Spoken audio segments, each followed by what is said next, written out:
খোদার কাছে মোনাজাতে বলি বারে বার, কেন সে প্রাণ বন্ধু হইল না আমার।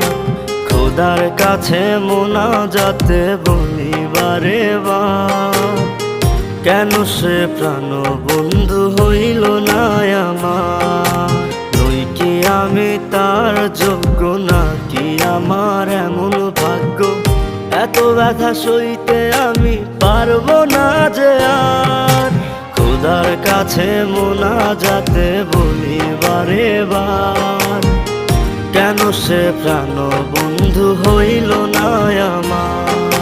খোদার কাছে মোনাজাতে বলি বারে বার, কেন সে প্রাণ বন্ধু হইল না আমার।